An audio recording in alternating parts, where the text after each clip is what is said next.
government wanted to issue license for telephone. We had nothing to do with telephone. We didn't have any telephone in the country. Few telephone in the cities. Most of them don't work. So we talked, why don't we apply for a license for telephone company? A crazy idea.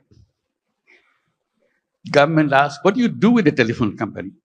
What business you got to do?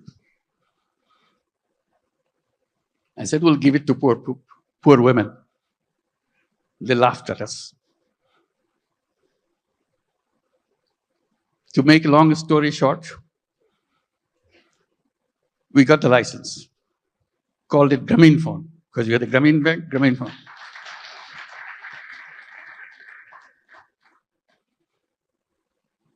Nobody wants to partner with us because we have no knowledge, nothing.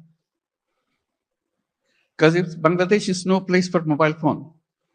There's no market for mobile phone. Who wants to be partner? So we knock at every door, international doors. Nobody wants to partner. Finally, someone I personally knew in Norway, who happens to be chairman of Telenor. I explained to him, can you help me? I explained why we want to do this and why we want to bring the phone to the women. He took it seriously. But the company board doesn't agree with him. They said, what, Bangladesh? We never heard a name called Bangladesh. So it's a big effort for him. The more board rejects, he comes back again, explain again. Finally, he got it through. The company assessment was, at the peak of this company, you will have to explain again. Finally, he got it through. The company assessment was, at the peak of this company, you will have 200,000 user of the mobile phone in the whole country, 200,000. And you cannot make a living on this with this kind of clientele. He told me, I said, you're crazy. It will be at least 10 times more than that. That's the way I could figure. It became the largest telephone company in the country. And women were the recipient of those telephone handsets. To turn them into what we call telephone ladies, sell the telephone service of the company. Men cannot apply, men cannot get the phone.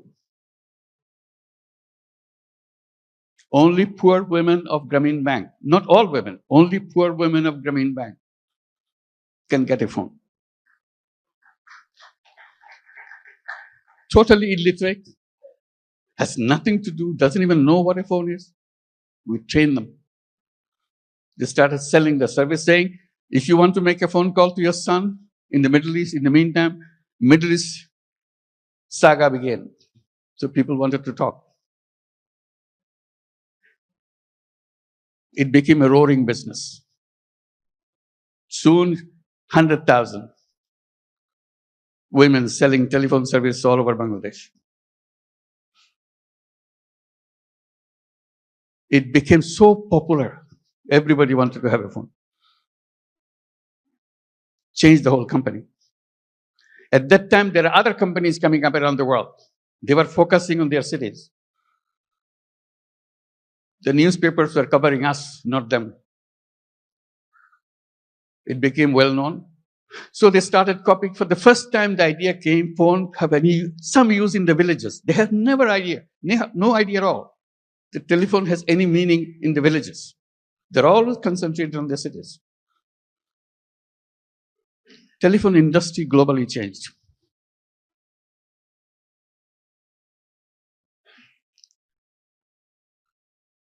I'm narrating this story a little bit because Bangladesh is a country with crazy ideas to change the world.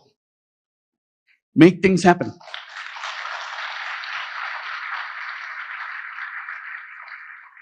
Everyone you saw on the stage receiving the award has very powerful, crazy ideas and made them happen. So we invite you to join that crowd. Not only change Bangladesh by your business, change the world.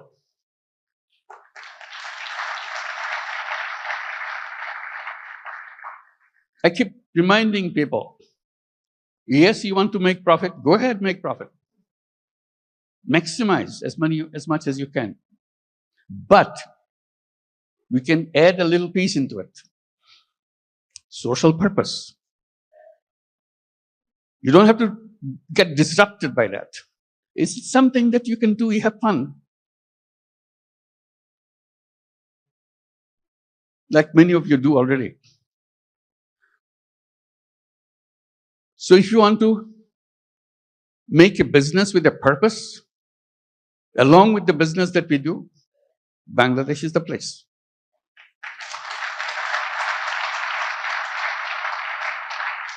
You'll not know what your business will be like. Why the whole world is following you. Why suddenly you look back, how did it happen? Bangladesh makes it happen.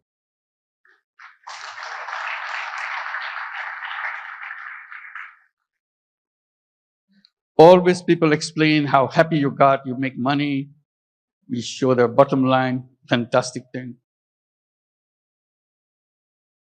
I try to add a little bit to that by saying making money is happiness. Definitely, of course. But making other people happy is a super happiness.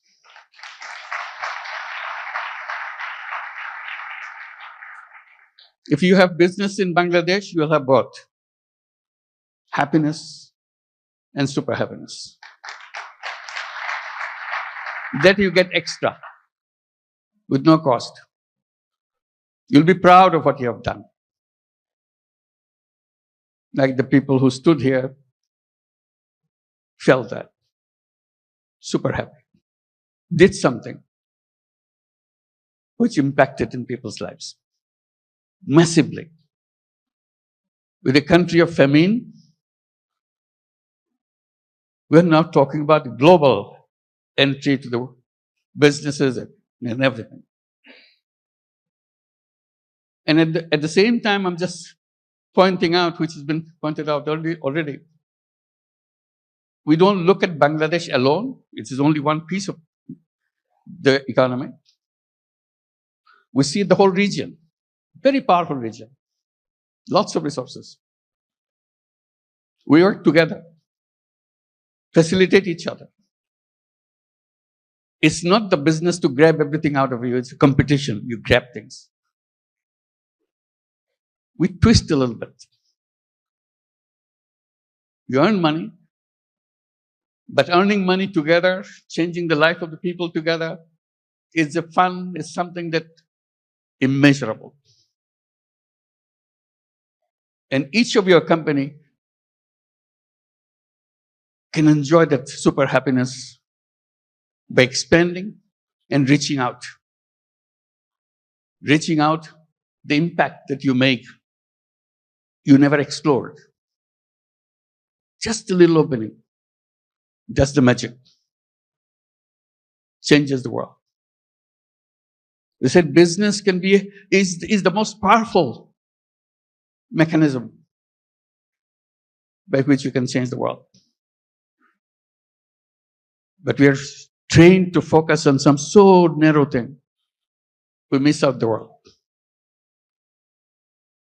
We can try opening a little bit. And I emphasize by saying, let's create a new civilization where you're wide, we're open, we embrace the world. I underscore by saying we can create a world of 3 zeros. It can be done with the businesses, not by the government. Government cannot achieve that. That's not the function of the government. is the function of individuals, human beings. We are human beings. We can change the world. And business gives us a big, powerful tool in our hand. And the new civilization, I say, should be a civilization where there will be no carbon emission. We can do that. That's where the business innovation comes. All we have to do is just pay attention to that side. No carbon emission. It's a self-destructive system if you allow carbon emission to continue. No wealth concentration. It's fun to make money, but wealth concentration is the most dangerous thing to a human being. It will destroy the whole world. And zero unemployment. The young people get excited about it. Because all of you are entrepreneurs, not job seekers. Think like an entrepreneur. Make things happen. And Bangladesh is a place to see that. How suddenly people, we are known as farmers. We're a country of farmers, landless farmers. We didn't have any land, much land, little. Only in the 70s, early 60s maybe, 60s, some crazy young guys from the universities dared to enter into something which is happening in the country because of business interest of other countries, garment industry. They said, why not us? That was the beginning of the garment industry in Bangladesh, those crazy young guys. All the first generation, some of them are already here, came out of that generation. And now moving into the second generation, you heard Naseem, the second generation entrepreneur. That's our history. In 2 generations, second generation is just the beginning. It's still the first generation going on. Topon is here too, I saw him. Where are you? Second generation, I'm sure. So that's the journey of generations. Now, what is the third generation coming up? Are we prepared for that? That's a challenge to all of us. And we talk about second generation. We have to talk third generation a little bigger. Boys and girls. Somehow, in entrepreneurship in the past, women left out. We have some, but very few. But women are as creative, as entrepreneurial as anybody else.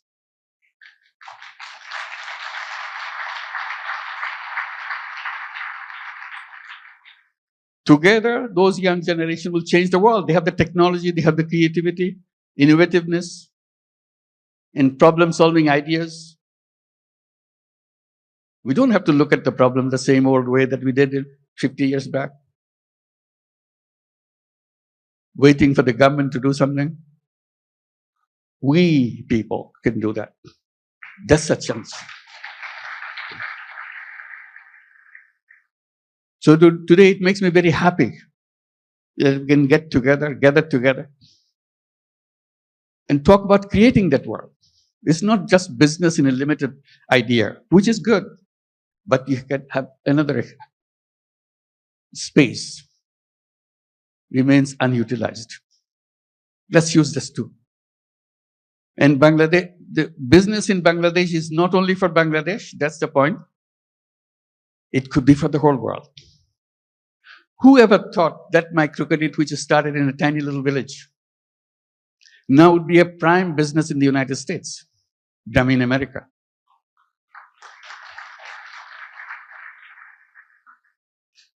Millions of women take money from Grameen America. Loan size in the American terms, less than $1,000. Imagine needing less than $1,000 in the United States. Such a hassle, such an impossible thing. They get so grateful that somebody gives them, usually $500, $600.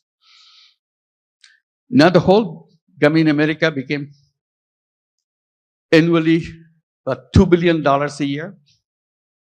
In the next 4 years, it will be $5 billion a year. It's growing very fast.